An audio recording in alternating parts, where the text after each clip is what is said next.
Good day everyone. Today I will be discussing the approaches in correction. First, we have institutionalized correction, which the rehabilitation of offenders in jail or prison. Next, the community-based correction, which refers to correctional activities that may take place within the community. And last, the therapeutic approach, which those measures undertaken through modalities of reformation similar to a drug rehabilitation process. Now, let's move to the correctional system in the Philippines.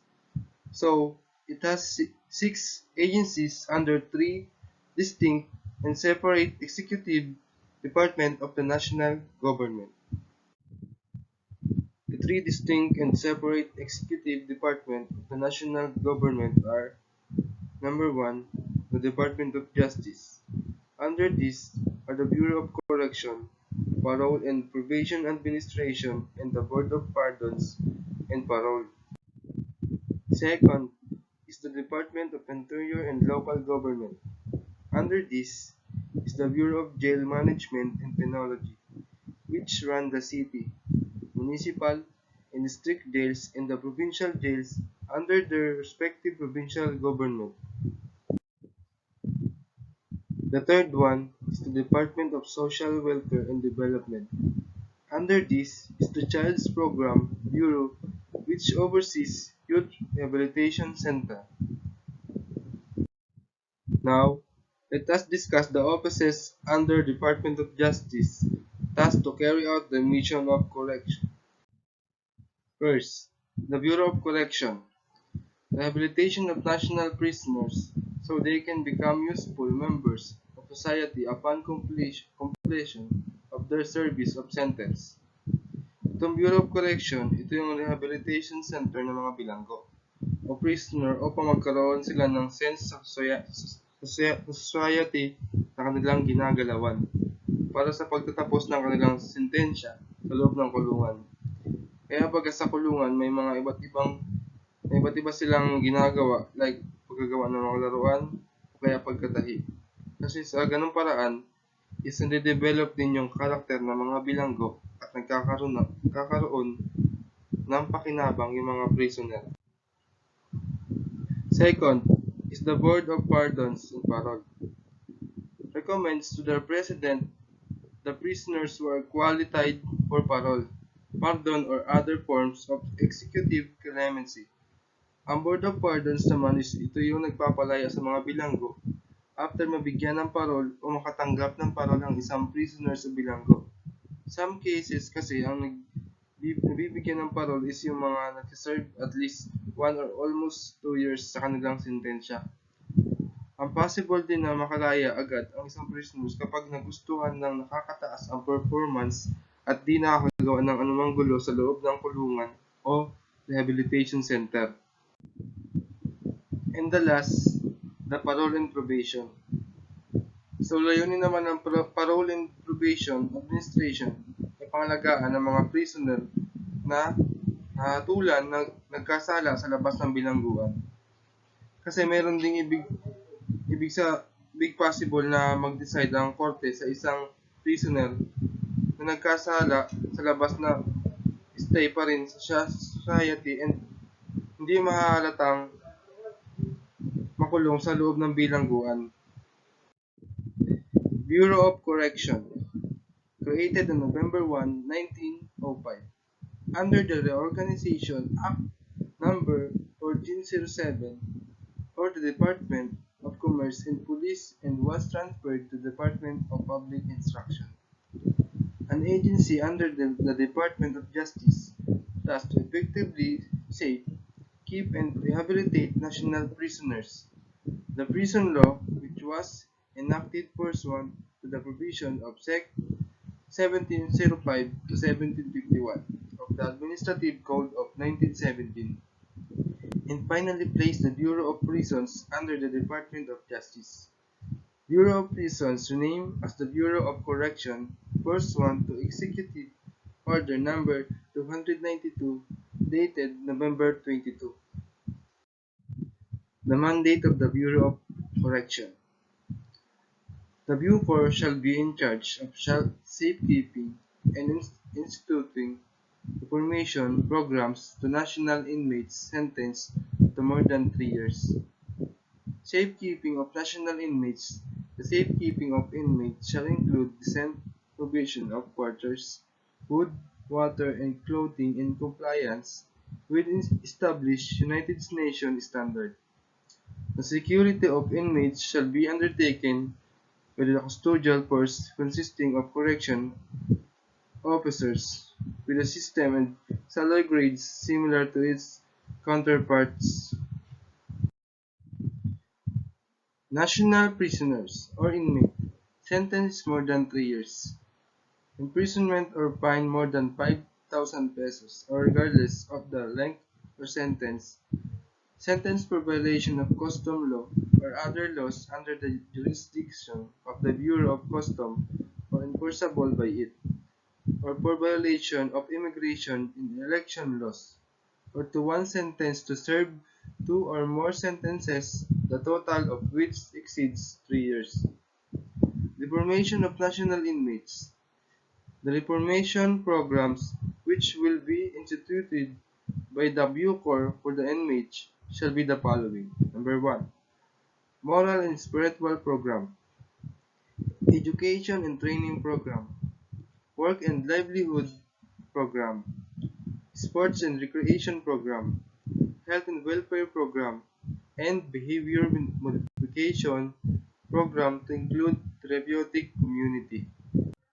The reformation program shall be undertaken by professional reformation personnel consisting of correction technical officers with ranking system and salary grades similar to correction officers. Number 1.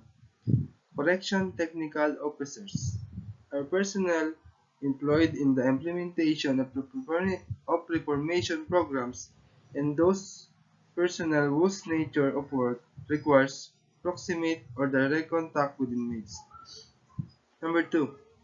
Correction technical officers include priests, evangelists, pastors, teachers, instructors, professors, vocational placement officers, librarian, guidance counselor, physician, nurses, medical, technologists, pharmacists, dentists, therapists, psychologists, psychiatrists, sociologists, social worker engineers, electricians, agriculturists, veterinarians, lawyers, and similar professional skills relevant to the implement to inmate reformation program. Organization and key position of Bureau of Correction.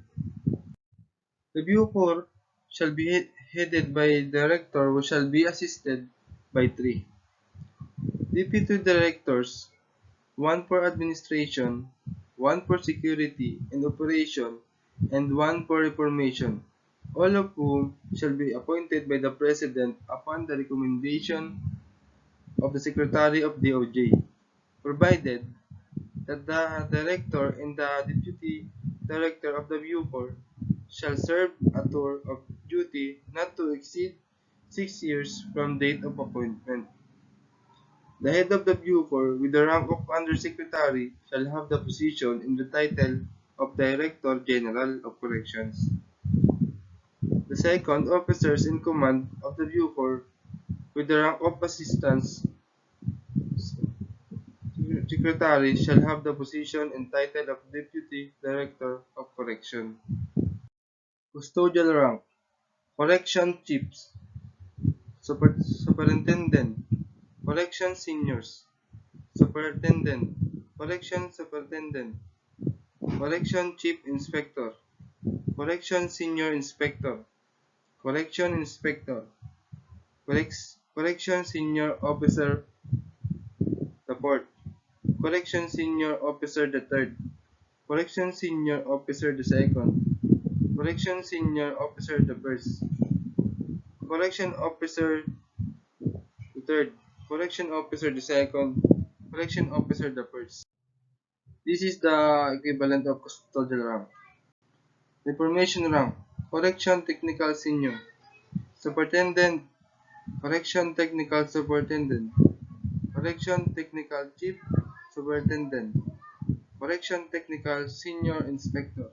Correction Technical Senior Officer the Fourth. Correction Technical Senior Officer the Third. Correction Technical Senior Officer the Second. Correction Technical Senior Officer the First. Correction Technical Officer the Third. Correction Technical Officer the Second. Correction Technical Officer the First. The View Corps shall continue training its personnel through its Personnel Training School, which shall be renamed as Correction Training School Institute patterned after the VJMP's Jail National Training Institute, the Bureau of Fire National Training Institute, and the PNP's National Training Institute. Yung Bureau is continue pa rin yung pagka-train nila sa mga personnel nila kasi yung Bureau of Correction is subjected nila ang pag-rehab sa mga prisoners at para rin sa safety ng mga tao. Relationship of Bureau to the Department of Justice.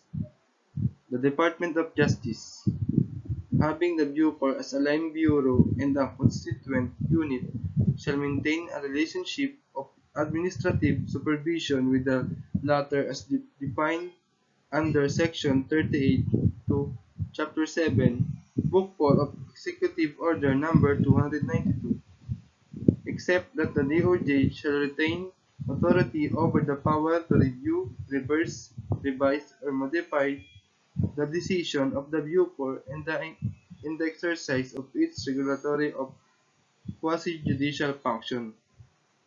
Sa paragraph na to ay tinutukoy ang relationship ng Bureau sa DOJ.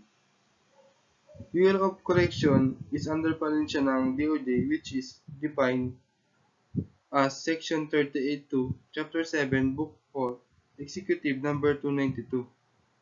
Until mag-revise or mabago yung decision ng Bureau, ay may posible na in the near future di na siya under ng DOJ. Operation of the Bureau of Corrections. The Bureau shall operate with a directorial structure. It shall undertake reception of inmates through its Directorate for Reception and Diagnostics. Formerly, Reception and Diagnostic Center provide basic needs and security through its Security and Operations Directorates, administers Reformation Program through its Reformation Directorates, and prepare inmates for reintegration to mainstream society through its Directorate for External Relations, formerly External Relations Divisions.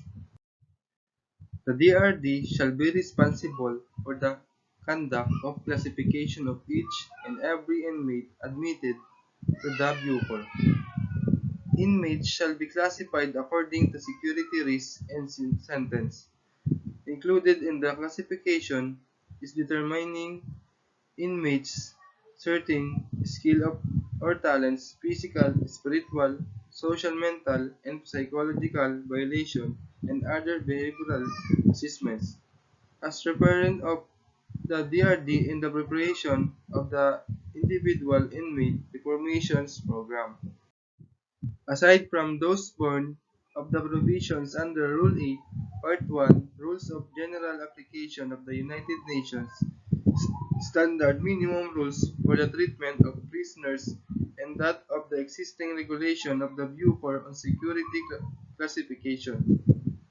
Inmates shall also be internally classified by the DRD and segregated according to crimes committed based on the related penal codes such as crimes against persons, crimes against properties, crimes against justice, so on and so forth, as well as by the other related special laws, custom and immigration laws. From the DRD, the custodial force and reformation personnel of respective security institutions camp shall be in charge for the security and the implementation of the recommended inmate reformation program of each and every inmate while serving sentence, respectively. The Directorate for External Relations shall be responsible for pre-release and post-release programs of inmates due for release.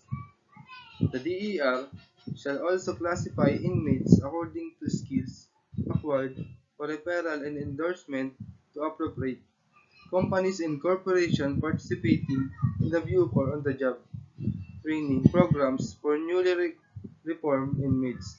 The DER shall also evaluate, classify, and apply necessary programs to inmates for readiness to join the mainstream society upon release.